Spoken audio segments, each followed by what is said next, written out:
Wassalatu wassalamu ala Rasulillah sayyidina Maulana Muhammad bin Abdullah sallallahu alaihi wa alihi wa sahbihi wa wala. Wala hawla wala quwwata illa billahil aliyyil azim. Rabbi shrah li sadri wa yassir li amri wahlul 'uqdatam min lisani yafqahu qawli. Subhanaka la ilma lana illa ma 'allamtana innaka antal alimul hakim. Allahumma shalli ala sayyidina Muhammadin salatan taghfir hadruk wa yusra barakatuh wa tanfa'u bil khusuk wa ta'inu bil asuk wa ala alihi wa sahbihi wa man mansuk. Amma ba'd.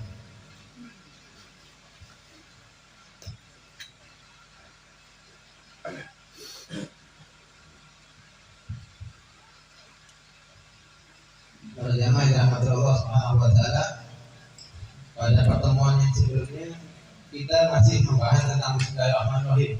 Waktu itu kita terkendala dengan ramainya suara hujan, akhirnya tidak sempurna.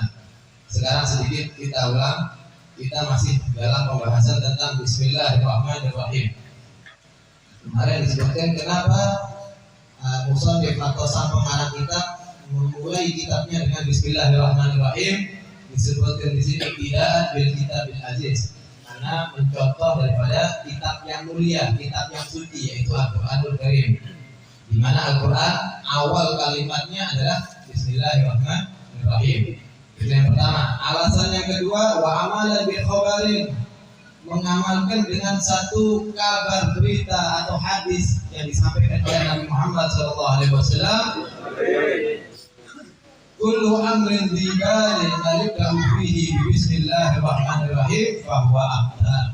Di mana Nabi bersabda, setiap perkara yang baik, perkara yang bagus, perbuatan yang baik itu kalau tidak diawali dengan bismillahirrahmanirrahim maka itu afdal. Apa itu afdal? Afdal itu ulama sepakat yang dimaksud adalah ghalibul barakah, sedikit keberkahannya, kurang berkah. Jadi kalau kita punya niatan perbuatan yang baik kemudian tidak mengawalinya dengan bismillah, itu kemungkinan besar tidak ada berkahnya, sedikit berkahnya. Adapun ada sedikit. Ya oleh karena itu sang pengarang kita memulai kitabnya dengan Bismillahirrahmanirrahim. Kita tidak perlu panjang lebar dalam masalah Bismillahirrahmanirrahim, karena ini bismillah kalau kita mau kaji tentang Bismillahirrahmanirrahim saja sudah setahun dan tidak mungkin selesai. Ya, bismillah saja, saking luasnya makna daripada Bismillahirrahmanirrahim. Tapi kalau kita hanya menghabiskan waktu misalnya membahas Bismillahirrahmanirrahim, terus kapan kita mau masuk dalam pembahasan tentang wudhunya, tentang sholatnya? Jadi lebih baik kita singkat saja dalam pembahasan Bismillahirrahmanirrahim.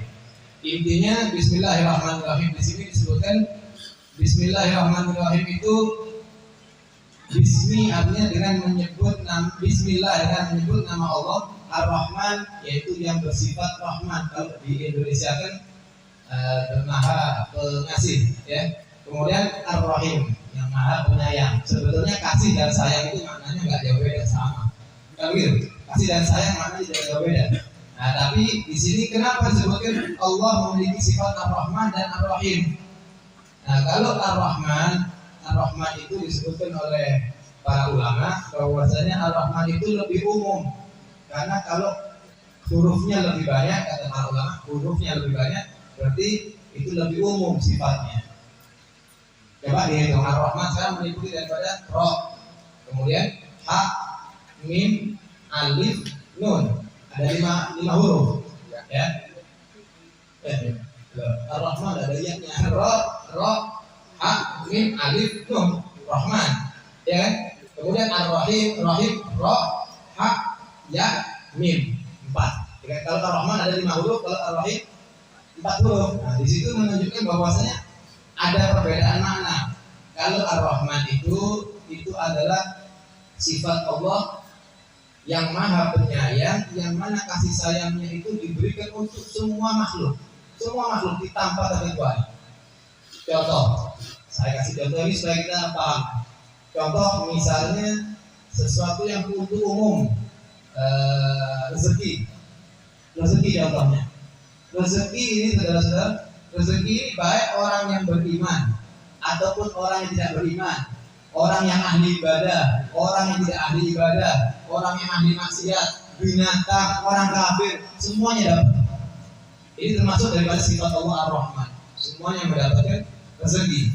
Jadi oleh karena itu kita sebagai orang Islam dilarang untuk ragu dengan rezeki dari Allah Subhanahu wa taala. Jangan yang muslim, yang kafir saja Allah kasih gitu.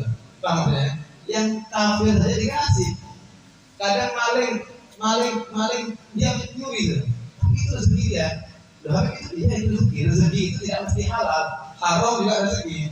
Kan gitu. Haram juga rezeki. Kata Sahihul Zubat, di antara sifat Allah adalah yarzuqu man syaa wa man syaa wa rizqu ma yanfa walau muharrama. Jadi sifat Allah itu memberikan rezeki kepada siapapun yang Allah kehendaki, dan rezeki itu adalah segala sesuatu yang bermanfaat walaupun haram. Nah, memang kita sebagai orang Islam tidak diperbolehkan mencari rezeki yang haram. Itu ya, itu makna daripada Ar-Rahman. Kalau Ar-Rahim itu hanya dikhususkan untuk orang-orang tertentu, orang-orang pilihan Allah. Contohnya sifat Ar-Rahim adalah ketika Allah memberikan hambanya nikmat iman, nikmat Islam. Ya kan? Ini hanya diberikan oleh orang-orang tertentu. Kalau orang yang tidak Allah beri hidayah, tidak mungkin merasakan daripada kenikmatan iman. Tidak mungkin dia akan memeluk agama Islam. Nah, itu berarti tidak masuk dalam sifat Allah yang Ar-Rahim. Itu singkat saja seperti itu kurang lebihnya. Kita lanjut. Bismillahirrahmanirrahim. Alhamdulillah.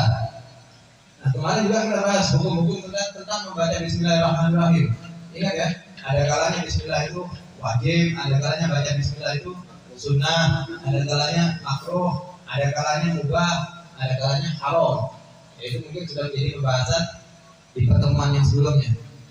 Sekarang kita bahas tentang Alhamdulillah. Setelah Bismillahirrahmanirrahim, sang pengarang kitab melanjutkan kitabnya dengan Alhamdulillah. Segala puji bagi Allah Subhanahu wa Ta'ala. Nah, kalau di sini Alhamdulillah juga memiliki hukum mirip dengan Bismillahirrahmanirrahim. Alhamdulillah ini juga kadang wajib. Contohnya kalau orang jadi khotib khutbah Jumat, wajib dia baca Alhamdulillah. Kalau tidak ada Alhamdulillah tidak sah khutbahnya. Minimal Alhamdulillah. Kemudian nanti misal wassalatu wassalam sah. Yang penting ada Alhamdulillah. Memuji Allah Subhanahu wa Ta'ala, itu hukumnya wajib. Atau mungkin kita dalam sholat kita Bismillahirrahmanirrahim, Alhamdulillahirabbil alamin, baca Fatihah. Itu ada Alhamdulillah, wajib. Kalau ada orang tidak membaca Fatihah dalam sholatnya, tidak sah sholatnya. Nah, itu wajib. Tapi kalau untuk perkara-perkara di luar itu, untuk perkara-perkara yang baik, maka hukumnya sunnah. Tapi kalau misalnya digunakan untuk misalnya perkara yang makruh, maka Alhamdulillah juga menjadi makruh. Atau yang haram, ya menjadi haram.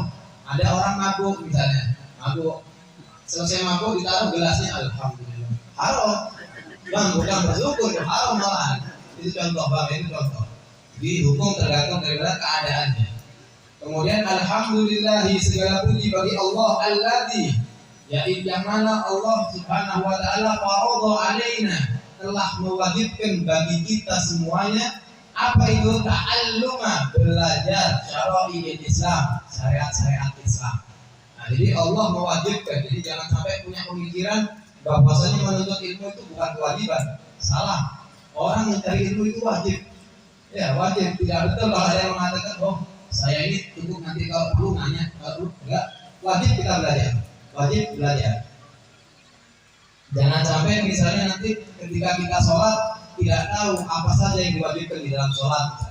Oh, tidak tahu Fatihah wajib, tidak tahu kalau misalnya salam wajib, tasawuf akhir wajib, maka kalimat tidak tahu tidak diterima oleh Allah. Bahkan kalimat tidak tahu tetap tidak diterima oleh Allah.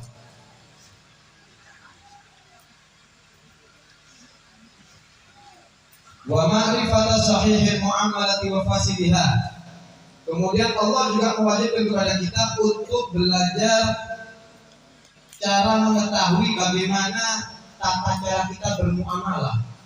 Bermuamalah itu berperilaku, atau kita bermasyarakat, ya kan? Bertransaksi dan lain sebagainya. Kalau tidak tahu ilmunya, maka seseorang tidak akan mengetahui ta'rifil halal wal haram, tidak akan mengetahui mana yang halal, mana yang haram. Jadi oleh karena itu diperintahkan kita, diwajibkan kita untuk belajar supaya tahu mana yang halal, mana yang haram. Nah, kalau kita sekarang kan banyak orang itu kadang mau halal mau haram, dikit-dikit haram, dikit-dikit haram. Nah, itu kalimat seharusnya tidak pantas, karena kalau seperti itu seakan-akan kita tidak terima dengan hukum yang sudah ditentukan oleh Allah Subhanahu wa taala. Sedangkan kita sebagai manusia itu dibedakan dengan binatang.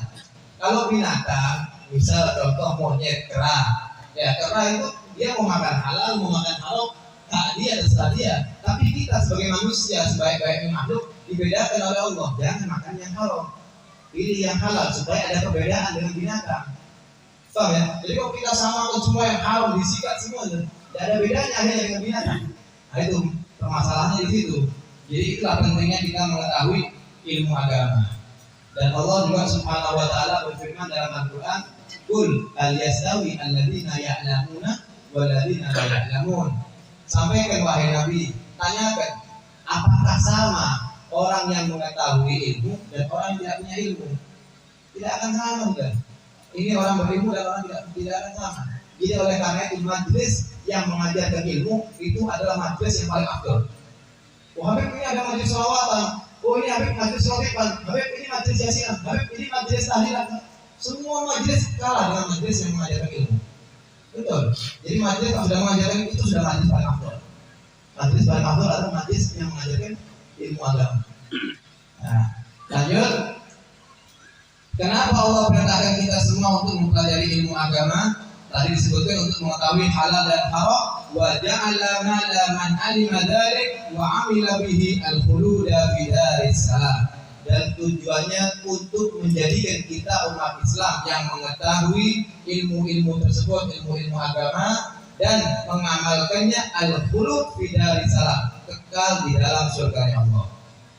Jadi Allah berikan balasan kalau kamu mempelajari ilmu agama, kemudian kamu amalkan tata cara sholatnya begini, tata cara wudhu begini, tata cara bermuamalah begini, maka kamu akan dimasukkan oleh Allah dalam surga. Seakan-akan seperti itu Allah menyampaikan kepada kita. Kemudian wa masira man khalafahu wa asahu darul intiqam, dan Allah jadikan tempat untuk orang yang menentang aturan Allah atau bermaksiat kepada Allah darul intiqam, itu tempat pembalasan, ya, atau disebut neraka. Jadi kalau orang yang membangkang, orang tidak nurut, tidak taat kepada Allah, Allah nggak ada ruginya kalau Allah masuk ke neraka. Nah, begitu. Jadi oleh karena itu jangan sampai kita termasuk daripada yang masuk dalam neraka Allah. Alhamdulillah. Kemudian sang pengarang kita melanjutkan dengan wa asyhadu an la ilaha illallah wahdahu la syarikalah. Dia membacakan syahadat, aku bersaksi bahwasanya tidak ada Tuhan selain Allah dan tidak ada sekutu bagi Allah Subhanahu wa taala. Al-Manu bin Ni'am, yang mana Allah adalah yang memberikan kita karunia dengan kenikmatan-kenikmatan al-jisam yang besar, yang agung. Wa asyhadu anna Muhammadan abduhu wa rasuluh, dan aku bersaksi bahwasanya Nabi Muhammad adalah hamba dan rasulnya, al-mab'uts rahmatan lil anam, yang diutus oleh Allah sebagai rahmat untuk segenap manusia, sallallahu alaihi wa alihi wasallam. Kemudian beliau membacakan selawat untuk Nabi Muhammad sallallahu alaihi wasallam. Nah, ini perlu sedikit pembahasan. Selawat ini kan disebutkan sallallahu, semoga Allah melimpahkan selawat atas Nabi Muhammad. Nah, ini kita harus memahami para hadirin. Kalau sholawat itu datangnya dari Allah tidak sama dengan sholawat yang dari kita. Kalau sholawat dari Allah itu adalah rahmat. Sholawat dari Allah adalah rahmat. Kemudian ada kalanya malaikat juga bersolawat. Innallaha wa malaikatahu. Allah dan malaikatnya apa? Yusalluna. Mereka semua bersolawat. Artinya malaikat juga bersolawat kepada Nabi Muhammad. Nah, jangan disamakan juga dengan kita. Kalau sholawat yang disampaikan oleh para malaikat itu berupa ampunan, maghfirah untuk kita. Jadi kalau misal kita baca satu hadis, misal kita baca hadis, kok mendapatkan satu hadis menyatakan siapa orang yang bersolawat kepadaku 1 kali, Allah akan bersolawat kepada dia 10 kali misalnya. Itu bukan berarti Allah membaca salawat untuk kita, Allahumma sholli ala fulan, tidak begitu. Tapi maksudnya Allah balas dengan 10 rahmatnya. Nah, begitu. Paham ya? Jadi kita bersolawat kepada Muhammad 1 kali, Allah balas dengan 10 sholawat, artinya Allah kirim 10 rahmat. Nah, kemudian kalau malaikat yang bersolawat, maka malaikat memintakan ampun untuk kita yang bersolawat kepada Nabi Muhammad SAW. Jadi luar biasa fadilah daripada sholawat. Sampai-sampai tidak ada amalan dalam agama Islam ini yang pasti diterima oleh Allah kecuali sholawat. Kalau sholawat pasti diterima. Ini berarti munsid-munsid yang biasa gosida mungkin sering membacakan syair adimis sholat ala Nabi Muhammadin wa qabuluha hatman bil ghairi taraddudi. Jadi biasakan kita membaca sholawat kepada Nabi Muhammad, karena sholawat kepada Nabi Muhammad itu pasti diterima oleh Allah tanpa ada sedikit pun keraguan. Fa'amaluna bainal qabuli wa rabbiha illa sholat ala Nabi Muhammad. Sedangkan amal-amal kita yang lain, sholat kita, zikir kita, puasa kita, itu bainal qabul wa rabbiha, antara diterima atau ditolak. Ya mungkin diterima, mungkin ditolak. Tapi sholawat kepada Nabi Muhammad tidak ada kemungkinan ditolak, pasti diterima oleh Allah. Jadi oleh karena itu setidaknya kita setiap hari memiliki kebiasaan untuk membaca sholawat kepada Nabi Muhammad SAW. Wa ala alihi, dan semoga sholawat itu juga dilimpahkan kepada keluarganya. Nah ini perlu pembahasan juga. Siapa yang dimaksud dengan keluarga Nabi Muhammad SAW? Nah kalau keluarga Nabi Muhammad di dalam masalah doa itu adalah kullu mukminin. Sebagaimana Imam Syafi'i itu ketika ditanya man alu Muhammad, siapa keluarga Nabi Muhammad, dijawab oleh Imam Syafi'i kullu mukminin taqi, setiap orang beriman yang bertakwa kepada Allah Subhanahu wa taala. Jadi orang beriman dan bertakwa kepada Allah, mereka termasuk daripada keluarga Nabi Muhammad di dalam masalah doa.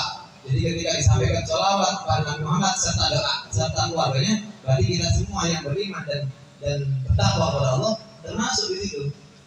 Nah, Habib, kalau misalnya orang itu benci kepada zuriyah Nabi, anak cucu Nabi, apakah dia termasuk mukmin yang bertakwa? Tidak termasuk. Karena Nabi SAW bersabda, la yuhibbu al-bait illa mu'minun taqi wa la yuhibbu illa munafiqun syaqi. Tidak bisa cinta kepada keluarga Nabi Muhammad, anak cucu Nabi Muhammad, kecuali orang mukmin yang bertakwa. Nah, jadi kalau kita pengen tahu siapa orang mukmin yang bertakwa, orang mukmin yang bertakwa adalah orang mukmin yang mencintai keluarga Nabi Muhammad, mencintai anak cucu Nabi Muhammad. Dan tidak mungkin juga benci kepada anak cucu Nabi Muhammad illa munafiqun syaqi, kecuali orang munafik yang celaka, kata Nabi Muhammad sallallahu alaihi wasallam. Nah, jadi oleh karena itu, kalaupun kita dianggap sebagai keluarganya di dalam masalah doa, itu berarti syaratnya kita harus bertakwa. Di antara ciri-ciri orang bertakwa mencintai keluarga Nabi Muhammad sallallahu alaihi wasallam. Gitu ya. Kemudian wasahbihi, dan juga kepada para sahabatnya. Siapa sahabat Nabi Muhammad SAW? Disebutkan di sini mandakin Nabi SAW ba'da al-bi'tsah yaqudda fi hayatihi liqa'an muta'arifan.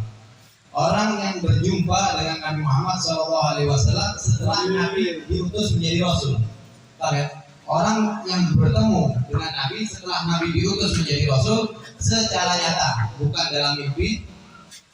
Kemudian mukminan, dan orang itu beriman bahwa ta'ala dzalik, dan sampai meninggal dunia tetap membawa keimanan kepada Nabi Muhammad. Maka itulah sahabat Nabi. Nah, jadi kalau ada misal di antara kita sekarang kok bertemu dengan Nabi Muhammad secara sadar, gitu, maka tidak termasuk sebagai sahabat Nabi. Atau mungkin makhluk-makhluk yang ada di langit yang bertemu dengan Nabi, maka tidak termasuk sebagai sahabat Nabi. Karena disebutkan di sini adalah yang bertemu di dunia. Nah, itulah salah sahabat Nabi. Al-Bararatul Kiram. Al-Bararatul Kiram adalah orang-orang baik yang mulia. Jadi sahabat Nabi orang-orang baik yang mulia. Jadi tidak betul kalau ada orang terus sekarang berani-beraninya dia menghujat sahabat Nabi, menjadi mati sahabat Nabi, bahkan sampai mengkafir-kafirkan, melaknat sahabat Nabi. Maka itu jadi betul gitu. Karena ingat baik-baik, kita ini ilmu agama sampai kepada kita itu perantaranya tetap sahabat Nabi Muhammad. Dari mana kita dapat ilmu sampai detik ini? Kalau bukan sangatnya nyambung kepada para sahabat Nabi, iya kan? Jadi kalau ada orang menjadi sahabat Nabi, berarti dia perlu untuk koreksi diri, harus cari tahu sejarah ilmu ini sanatnya kemana. Tidak mungkin ada ilmu yang langsung dari Nabi Muhammad, tetap sanatnya nyambung lewat sahabat Nabi. Karena sahabat Nabi lah orang-orang yang berguru kepada Nabi Muhammad secara langsung. Jadi oleh karena itu kita dianjurkan untuk jaga adab kepada keluarga, kepada sahabat Nabi. Jangan cuma karena kita melihat, wah sahabat Nabi kok begini, sahabat Nabi kok begitu, akhirnya kita menjadi hakim. Ini tidak boleh ya. Jangankan kepada sahabat Nabi, kepada muslim yang lain saja, kita tidak diperkenankan untuk menjadi hakim. Jadilah dai itu orang yang mengajak orang dalam kebaikan. Habib, bagaimana hukumnya orang tidak sholat? Jangan kita terus jawab, oh kafir. Jangan. Hukumnya adalah kita pegang tangannya, ajak ke masjid. Nah, itu orangnya, ya Bang. Jadilah kita itu orang yang mengajak orang kepada kebaikan. Jangan gampang-gampang memvonis orang masuk neraka. Tidak boleh. Tapi ajak orang supaya sama-sama masuk surga. Paham ya? Jadi kalau nanya hukumnya sholat bagaimana? Hukumnya pegang tangannya, ajak ke masjid, ajak sholat. Paham ya? Kemudian wabadu. Kemudian musonif sampaikan kita setelah menjelaskan semua itu tadi, beliau mengatakan fahada mukhtasarun. Ini kitab adalah ringkasan atau rangkuman labu dari kulli muslimin min ma'rifatihi, yang mana wajib bagi setiap orang muslim untuk mengetahuinya, wa ma'rifati mislihi, dan mengetahui kitab semisalnya. Tidak harus kitab ini, kitab fikih yang lain juga diperbolehkan, silakan. Fala ayan ihtimamu bihi wa isya'atuh. Yang penting kita lebih fokuslah dalam masalah belajarnya, dalam mengetahui hukum-hukumnya, wa isya'atuh, dan menyebarkannya sampai kepada keluarga kita, sahabat kita, dan sebagainya. Fa as'alullah an yanfa'a bihi, dan aku meminta kepada Allah, kata beliau, aku meminta kepada Allah mudah-mudahan kitab ini menjadi kitab yang bermanfaat. Amin. Wa jadi ada jam'i lahu khalisan wa karim, dan aku berharap mudah-mudahan rangkuman atau yang sudah aku kumpulkan dari bab toharo, bab sholat, dan sampai akhir bab puasa, mudah-mudahan semuanya itu khalisan wa karim, ikhlas karena Allah Subhanahu wa ta'ala. Nah, saudara, tadi kan juga disebutkan sedikit tambahan, siapa orang yang mengetahui dan juga mengamalkan, Allah akan masuk dia dalam surganya. Nah, jadi jangan sampai kita punya ilmu tapi nggak diamalkan. Sayang, ilmu nggak diamalkan itu ibarat pohon tapi tidak ada buahnya. Al ilmu bila amal kasyajar bila samar. Ya kan, ilmu kalau nggak diamalkan ibarat pohon tapi tidak ada buahnya. Pun buah buta, kan? Namun dia pau, ping abu, kenapa pun buta, ya? Nah, ibarat seperti itu, ilmu ada tapi tidak diamalkan, tidak ada artinya. Jadi oleh karena itu, kalaupun nanti kita sudah punya ilmu, amalkan. Mulailah dari misal keluarga kita, tetangga kita. Nah, cuman syaratnya satu, ini penyakitnya ulama itu, sedang penyakitnya ulama itu biasanya kalau sudah merasa punya ilmu, terus aromansa mulut, ngerasa dirinya mulia sudah. Iya, orang kebiri pasti ayam, orang bodoh, orang kebiri anggap bodoh, nah ini penyakit. Jadi kalau nanti semuanya bisa mempelajari terus menjadi alim, jangan sampai ada dalam hati perasaan bahwasanya kita lebih baik dari orang lain atau merasa kita lebih mulia dari orang lain. Buang gitu, itu penyakitnya ulama biasanya seperti itu. Ya, penyakitnya ulama begitu umumnya. Jadi jangan sampai menjadi ulama-ulama yang seperti itu, karena ulama yang seperti itu disebut sebagai ulama usul, ulama yang tidak benar, ulama yang jelek. Jadi mudah-mudahan ini pembukaannya mudah-mudahan bermanfaat untuk kita semuanya. Insya Allah pertemuan yang akan datang kita sudah masuk dalam bab toharo, yaitu bab tentang tata cara bersuci, kayak itu wudhu, menghilangkan najis dan lain sebagainya. Mudah-mudahan bermanfaat untuk kita semuanya. Amin ya rabbal alamin.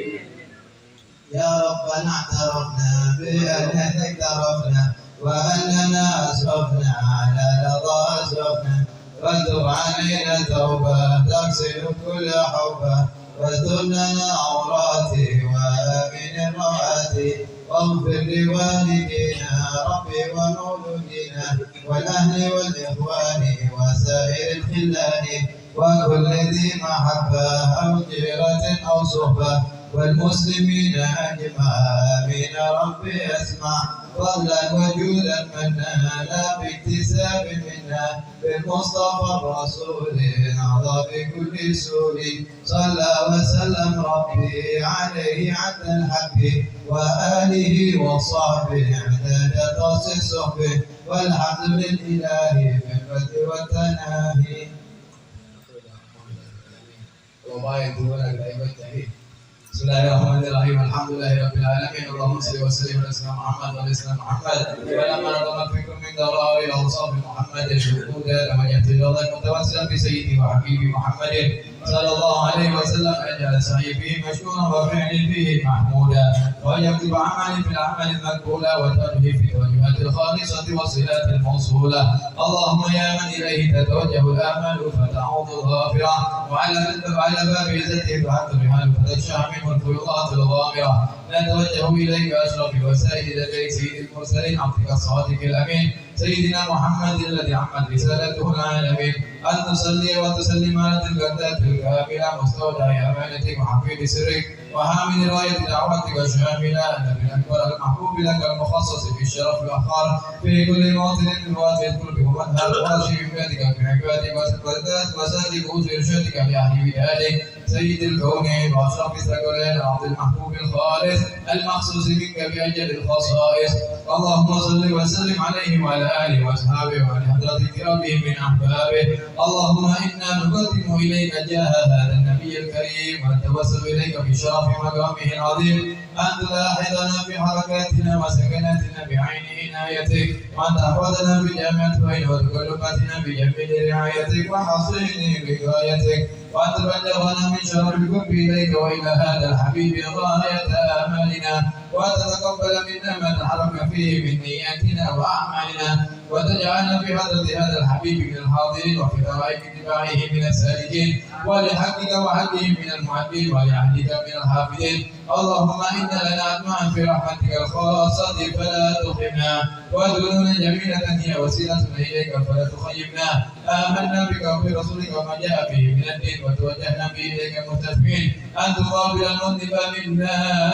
بالغفران والمسيء بالإحسان والسائل بما سأل والمؤمن بما علم وأن تجعلنا ممن نصر هذا الحبيب وأزره وأناه وظهره وعم ببركاته وشرك من هذه أولادنا ووالدينا وأهل كدرنا ووالدينا وجميع المسلمين والمسلمات والمؤمنين والمؤمنات في جميع الجهات وأدم راية الدين القويم في جميع الأقطار منشورا ومعالم الإسلام والإيمان بأهلها معمورا معنا وصورا واكشف اللهم كربة المكروبين واكفك إلى المدينين واغفر للمذنبين وتقبل توبة التائبين وانشر رحمتك على عبادك المؤمنين أجمعين واكف شر المعتدين والظالمين واخذ العذاب بولاة الحق في جميع النواحي والأقطار وأيدهم بتأييد من عندك ونصر المعاندين من المنافقين والكفار واجعلنا يا رب في الحزن الحصين من جميع البلايا وفي الحزن المكين من الذنوب والخطايا وأدمنا في العمل بطاعتك وصدق في خدمتك قائمين وإذا توفيتنا وتوفنا مسلمين مؤمنين واختم لنا منك بخير أجمعين وصل وسلم على هذا الحبيب المحبوب لسان الأرواح والقلوب وعلى آله وصحبه من إليه منسوب وآخر دعوانا الحمد لله رب العالمين سبحان ربك رب العزة عما يصفون وسلام على المرسلين والحمد لله رب العالمين. بسم الفاتحة.